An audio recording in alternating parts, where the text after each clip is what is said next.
తెలో breaking news చూస్తున్నాం. ఏపీలోని గత వైసీపీ ప్రభుత్వంపై ముంబై నటి కాదంబరి జత్వాని తీవ్ర ఆరోపణలు చేశారు. తనపై అక్రమ కేసులు పెట్టి పోలీసులు చిత్రహింసలకు గురిచేశారని అన్నారు. కేసులపై తన దగ్గర అన్ని ఆధారాలు ఉన్నాయని వెల్లడించారు.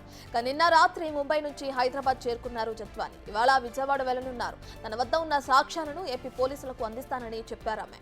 కూటమి ప్రభుత్వంపై తనకు నమ్మకం ఉందని, తనకు న్యాయం జరుగుతుందని ఇక్కడికి వచ్చానని చెప్పారు.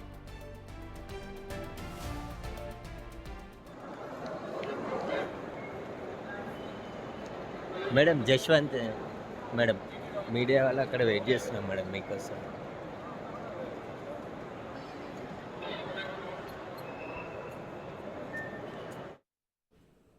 వైసీపీ ప్రభుత్వంలో తనను చిత్రహింసలకు గురిచేసిన వారిని వదిలిపెట్టబోనని జత్వాని స్పష్టం చేశారు. ఇబ్బందులకు గురిచేసిన వారి వివరాలను పోలీసులకు అందిస్తానని చెప్పారు. తనపై మల్టిపుల్ క్రిమినల్ కేసులు పెట్టి వేధించారని ఆవేదన వ్యక్తం చేశారు. గత ప్రభుత్వ పెద్దలు ఆట బొమ్మలా వాడుకున్నారని తీవ్ర ఆరోపణలు చేశారామె. చట్ట వ్యతిరేకంగా కొందరు చిత్రహింసలకు గురిచేశారని కన్నీటి పర్యంతమయ్యారు. నిందితులకు కఠిన శిక్ష పడాలని కోరారు. ఏపీ ప్రభుత్వం పారదర్శకంగా విచారణ జరపాలని డిమాండ్ చేశారు. Unconditional support. This means the world to me. All I want to say right now is so many powerful men have abused their position, power, authority, legal prowess, contacts with the sole motive of benefiting monetarily from unlawfully and wrongfully character assassinating me. I have full faith in God and the government of Andhra Pradesh and the government of India at large that they'll not let innocents suffer like this. अब सब जो भी होगा formally होगा. मुझे इनकी सरकार के इन्वेस्टिगेशन प्रोसेस और सब पे पूरा भरोसा है. So I believe justice will be serve to be. ये बहुत क्लियर है कि this was simply to harass my family. मेरे माँ बाप 70 से अबव हैं. मुझे क्रश करने का और कोई तरीका नहीं मिला तो मेरे परिवार का गला दबा दिया. I just want the government to make sure this doesn't repeat with anybody else ever. एक इतना मेजर झूठा केस डाल के पूरे मेरे परिवार को किडनैप कर लिया. अभी ये मैटर ऑफ इन्वेस्टिगेशन है कि ये किस लेवल तक मैन्युपुलेटेड था. मेरे पे केस तो पुलिस ने डाला है. जो कंप्लेनेंट था वो दुनिया के सामने है, जिस पे मल्टीपल क्रिमिनल केसेस आप उस इंटरनेट पे देखेंगे हैं. उनके अगेंस्ट 2014 में कुछ 10 से ज़्यादा क्रिमिनल केसेस थे. उसके बाद पता नहीं कितने हैं. सो ये सब तो आउट इन द ओपन है. अभी किस लेवल तक ये मैनिपुलेटेड था that's a matter of investigation. But one thing I can comment for sure, many people have benefited monetarily out of this, out of butchering me. Many people have benefited out of this. My family is with me. I trust the government to keep them very, very safe and no harm is ever done to them. I trust the government on that. అదే already మేము ఒక ఆఫీసర్ని కూడా, lady ఆఫీసర్ని కూడా appoint చేయడం జరిగింది. దాని మీద ఆ అమ్మాయి ఏదైతే ఫిర్యాదు చేశారో, ఆన్లైన్లో ఫిర్యాదు చేశారో దాన్ని ఇమీడియట్గా టేకప్ చేయడం, దీని మీద ప్రత్యేకంగా ఒక మహిళా అధికారిని కూడా నియమించడం, మహిళా అధికారిని బేస్ చేసుకుని మహిళా అధికారితో విచారణ కూడా జరిపించడం కూడా జరుగుతుంది. డెఫినెట్గా ఇందులో ఎవరైతే వాళ్ళు పోలీస్ ఆఫీసర్స్ అవనియండి, పొలిటికల్ లీడర్స్ అవనియండి, ఎవరున్నా కూడా ఆ అమ్మాయికి జరిగిన అన్యాయానికి న్యాయం చేకూర్చే దిశగానే ముందుకెళ్తాం.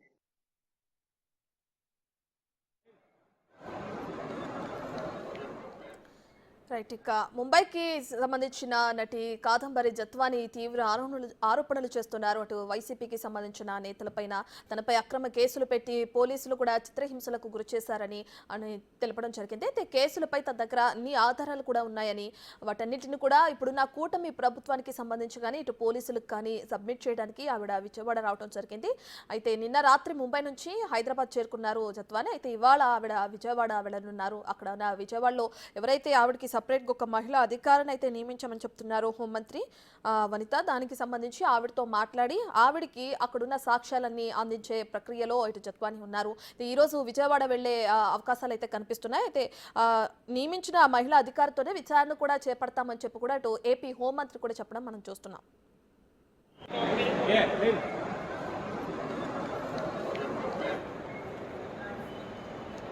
మేడం జశ్వంత్ మేడం మీడియా వాళ్ళు అక్కడ వెయిట్ చేస్తున్నాం మేడం మీకోసం.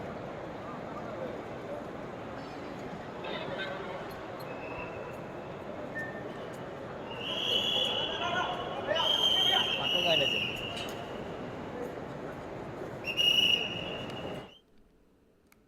వైసీపీ ప్రభుత్వంలో తనను చిత్రహింసలకు గురిచేసిన వారు ఎవరైతే ఉన్నారో వాళ్ళని వదిలిపెట్టబోనని అటు జత్వాని కూడా స్పష్టం చేయడం మనం చూస్తున్నాం. ఇబ్బందులకు గురి చేసిన వారి వివరాలన్నీ పోలీసులకు అందిస్తానని కూడా చెప్పారు. ఇక తనపై మల్టిపుల్ క్రిమినల్ కేసులు కూడా పెట్టి గత ప్రభుత్వ వైసీపీ నేతలు వేధించారని కూడా ఆవేదన వ్యక్తం చేస్తున్నారు జత్వాని. గత ప్రభుత్వ పెద్దలు ఆట బొమ్మల తనను వాడుకున్నారని కూడా తీవ్ర ఆరోపణలు చేశారు ఆమె. ఎప్పుడైతే హైదరాబాద్ ఎయిర్పోర్ట్ కి చేరుకున్న తర్వాత ఆవిడ మీడియాతో మాట్లాడుతున్న క్రమంలో కూడా తనపైన చాలా మంది అధికారంలో ఉన్న వ్యక్తులు అబ్యూస్ చేశారని కూడా కన్నీరు పెట్టుకున్నారు. చట్ట వ్యతిరేకంగా కొందరు చిత్రహింసలకు కూడా గురి చేశారని ఆవిడ కన్నీటి పర్యంతమయ్యారు. ఇక నిందితులకు కఠిన శిక్ష పడే వరకు కూడా తను పోరాటం చేస్తానన్నారు. ఏపీ ప్రభుత్వం పైన తనకి పూర్తి నమ్మకం ఉందని, తనకి న్యాయం జరుగుతుందని ఆశిస్తున్నానని చెప్పారు. ఏపీ ప్రభుత్వం పారదర్శకంగా విచారణ జరపాలని కూడా డిమాండ్ చేశారు.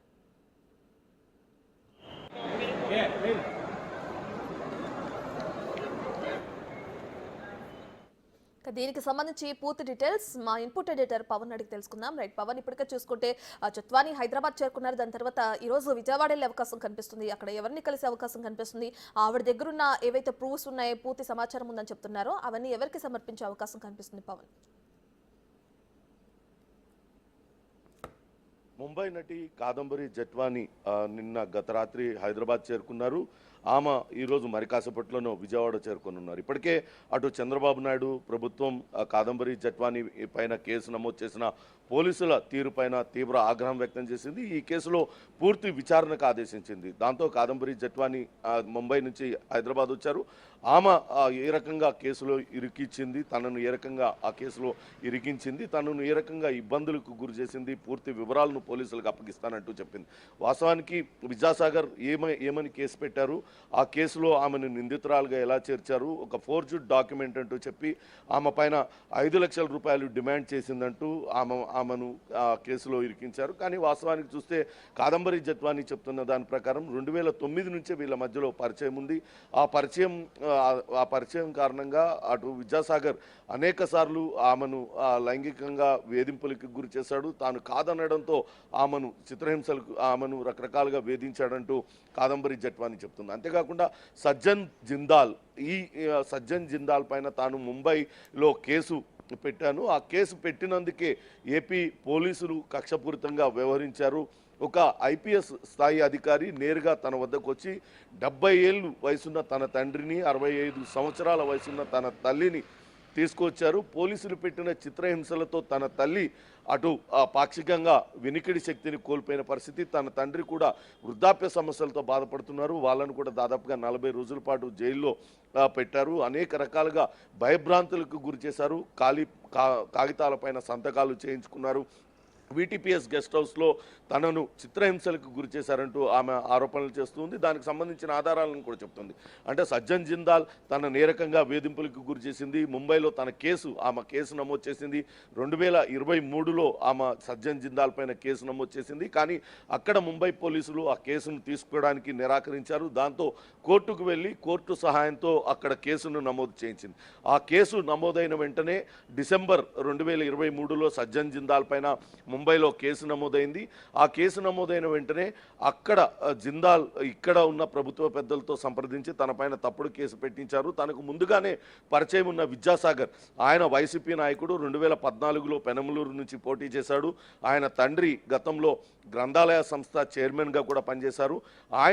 ఆయనతోని నా పైన ఒక తప్పుడు కేసు పెట్టించి ఇబ్రహీంపట్నం పోలీస్ స్టేషన్ పరిధిలో తనను చిత్రహింసలకు గురి చేశారు. తనను ఎక్కడా కూడా ఎవరిని కూడా డబ్బులు డిమాండ్ చేయలేదు. తనకు చాలా ముందు నుంచే విద్యాసాగర్కి తనకి పరిచయం ఉంది. ఒక మోడల్ కోఆర్డినేటర్ ద్వారా విద్యాసాగర్ తనకు పరిచయం అయినడు, చాలా సన్నిహితంగా ఉండేవాళ్ళం. అనేక నగ్న ఫోటోలు తనకు పంపించి వేధింపులకు గురి చేశాడంటూ కూడా కాదంబరి జట్వాని చెప్తూ ఉంది. ఆమె ప్రస్తుతం ఆంధ్రప్రదేశ్ ప్రభుత్వం పైన నమ్మకాన్ని వెలుబుచ్చుతున్నారు. ఖచ్చితంగా గత ప్రభుత్వ హయాంలో తనకు తీవ్ర అన్యాయం జరిగింది, పోలీసులు గూండాల్లాగా వ్యవహరించారు, తనకు ఏమాత్రం అవకాశం లేకుండా చేసి తన వృద్ధాలైన తన తల్లిదండ్రులకు బెదిరింపులకు గురి చేసి ముంబైలో ఉన్న కేసును విత్డ్రా చేయించుకున్న తర్వాతనే ఇక్కడ కేసులో బెయిల్ వచ్చేటట్టుగా చేశారు. 40 రోజుల పాటు అక్రమంగా నిర్బంధించారు. అటు జైల్లో ఉన్న తనను ములాఖత్లో కూడా కలవకుండా, న్యాయ సహాయం జరగకుండా వేధింపులకు గురి చేశారంటూ ఆమె వాపోతున్న పరిస్థితి. దీనికి సంబంధించిన అన్ని ఆధారాలను తీసుకొని ప్రస్తుతం అయితే ఆమె ఆంధ్రప్రదేశ్ బయలుదేరారు. మరి కాసేపట్లోనే డీజీపీని కలిసి ఆ పూర్తి వివరాలన్నీ కూడా సమర్పించే అవకాశం ఉంది. ఇప్పటికే దీనికి సంబంధించి అటు విజయవాడ కమిషనర్ చెప్పారు, దీనిపైన తాము దర్యాప్తు చేస్తున్నాము, ఖచ్చితంగా ఈ కేసులో ఇన్వాల్వ్ అయిన అందరినీ కూడా తాము విచారిస్తామంటూ చెప్పారు. కాదంబరి జట్వాని పైన దాదాపుగా 9 సెక్షన్లకు పైగా పెట్టారు. అందులో 4 సెక్షన్లు ఎక్స్టార్షన్ సెక్షన్లు పెట్టారు. మరికొన్ని ఫోర్జరీకి సంబంధించి ఒక జగ్గైపేటలో ఉన్న స్థలం ఒకటి అన్యాయంగా బెదిరింపులకు గురి చేసి తన నుంచి రాయించుకున్నదంటూ అటు విద్యాసాగర్ చేసిన ఫిర్యాదుతో చేశారు. ఒక్కసారి కనుక మనం ఎఫ్ఐఆర్ చూసినట్లయితే, ఆంధ్రప్రదేశ్ పోలీసులు నమోదు చేసిన ఎఫ్ఐఆర్ చూసినట్లయితే అందులో కూడా అసమగ్రంగా సమాచారం ఉంది. ఒక పక్క ఈయన ఫోర్జరీ డాక్యుమెంట్స్ చేశారు, ఫోర్జరీ చేసి తనను వేధింపులకు గురి చేసిందని చెప్తున్నారు. కానీ ఆ ఎఫ్ఐఆర్లో మాత్రం వేరే 2 వ్యక్తుల నుంచి ఆమె డబ్బులు వసూలు చేసింది అనేది రాశారు. ఇవన్నీ కూడా తప్పులు తడకగా ఉన్నాయి. అది కేవలం నన్ను ఈ కేసులో నిందితురాలుగా చేర్చడం కోసమే, వేరెవరికో లబ్ధి చేకూర్చడం కోసమే తనని ఈ కేసులో నిందితురాలుగా చేర్చారు. తన తల్లిదండ్రులు కూడా ఈ కేసులో నిందితులుగా చేర్చారు. తాను వేరొకరి వ్యక్తిత్వ హననం చేస్తున్నాను, వేరే వాళ్ళపైన బురద జల్లుతున్నానంటూ తనపైన లేనిపోని అసత్యాలు ప్రచారం చేస్తున్నారు. కాబట్టి నాకు జరిగిన అన్యాయానికి ఇప్పుడు ఖచ్చితంగా పోలీసులు విచారణ జరిపించి వాస్తవాలు వెలుగులోకి తీసుకురావాలి. ఇప్పటికే నా పరువు మొత్తం కూడా పోయిన పరిస్థితి. తనను ఒక చాలా చెడుగా చిత్రీకరిస్తున్నారు. అటు సజ్జన్ జిందాల్ ఆయన క్రెడిట్ కార్డుతో ఆయన ఒక సూట్ రూమ్ బుక్ చేసి తనను అందులోకి రమ్మన్నాడు. అందులో తనను బలాత్కరించబోయాడు. కానీ దానికి నిరాకరించాను. ఆ తర్వాతే ఆయన పలుమార్లు తన పైన అత్యాచారం చేశాడంటూ తాను కేసు పెడితే ఆ కేసును కూడా అక్కడ పట్టించుకోలేదు. కానీ ఆంధ్రప్రదేశ్ పోలీసులు అటు జిందాల్కు మంచి చేయడం కోసం తనను అన్యాయంగా ఈ కేసులో ఇరికించారనేది కాదంబరి జట్వాని వాదనగా ఉంది. దీనికి సంబంధించిన వివరాలన్నింటినీ కూడా మరి కాసేపట్లో ఆంధ్రప్రదేశ్ పోలీసులకు అప్పగించనుంది. రైట్ పవన్, అయితే విజయవాడ వెళ్ళి తన దగ్గర ఉన్న పూర్తి సమాచారాన్ని అటు పోలీసులకు అప్పచెప్తానంటున్నారు. అయితే దీనికి సంబంధించి అటు హోంమంత్రి కూడా విజయవాడ హోంమంత్రి కూడా ఏపీ హోంమంత్రి కూడా ఒక మహిళా అధికారిని నియమిస్తాను, ఆవిడ ద్వారానే విచారణ కూడా ముందుకు వెళుతుందని చెప్పారు. అయితే ఈ విచారణకు సంబంధించి ఏ విధంగా ఉండనుంది పవన్ దాని తర్వాత? ఖచ్చితంగా ఇప్పటికే 2 ఐఏఎస్ అధికారుల పాత్రలో దీనిలో స్పష్టంగా తెలుస్తుంది. అప్పట్లో విజయవాడ కమిషనర్గా ఉన్న క్రాంతి రాణా టాటా కావచ్చు, అట్లనే విశాల్ గున్ని డీసీపీగా ఉన్న విశాల్ గున్ని, వీళ్ళిద్దరూ కూడా ఈ కేసుని హ్యాండిల్ చేశారు. వీళ్ళు చాలా అన్యాయంగా ప్రవర్తించారు, అధికార పార్టీకి తొత్తులుగా వ్యవహరించారు. కనీసం తన మాట వినే పరిస్థితి లేదు.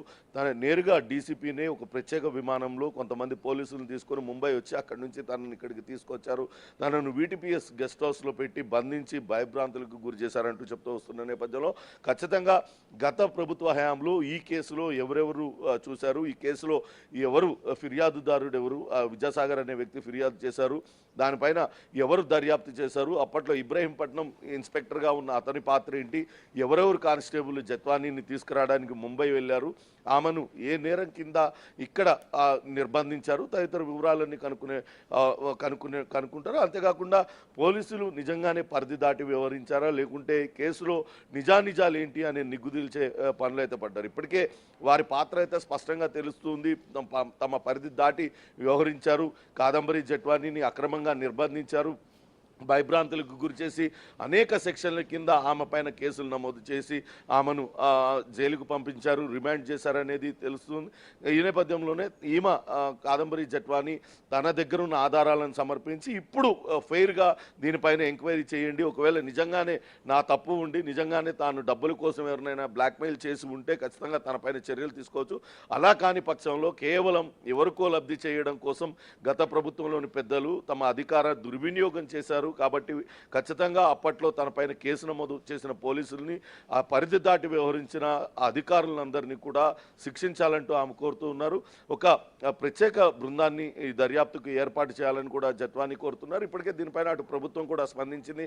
ఖచ్చితంగా గత ప్రభుత్వ హయాంలో ఈ కేసులో ఎటువంటి అత్యుత్సాహం చూపారు పోలీసులు, లేకుంటే నిజంగానే కాదంబరి జట్వానీ ఆరోపిస్తున్నట్టుగా ఒక ఫాల్స్ కేసును ఈమె మీద పెట్టారా, ఫ్యాబ్రికేట్ చేసి ఈమెను ఇరికించారా, తదితర వివరాలన్నీ కూడా పోలీసులు సేకరించనున్నారు. ఇప్పటికే దీనికి సంబంధించి కొంతమంది పోలీసు అధికారులకు ఈ బాధ్యతలు అప్పచెప్తున్నట్లుగా సమాచారం. ఐపీఎస్ అధికారి స్థాయి మహిళా అధికారిని నియమించి ఈ కేసులో పూర్తి విచారణ జరపడానికి ప్రభుత్వం సిద్ధమైంది. మరి కాసేపట్లోనే కాదంబరి జట్వానీ అటు విజయవాడ చేరుకున్న తర్వాత నేరుగా డీజీపీని కలిసిన తర్వాత ఈ కేసు ఎవరికి అప్పగించనున్నారు, ఎంతమంది ఈ కేసుని డీల్ చేస్తారు, పూర్తి వివరాలు తెలిసే అవకాశం ఉంది. Ratna. Right, thank you Pawan.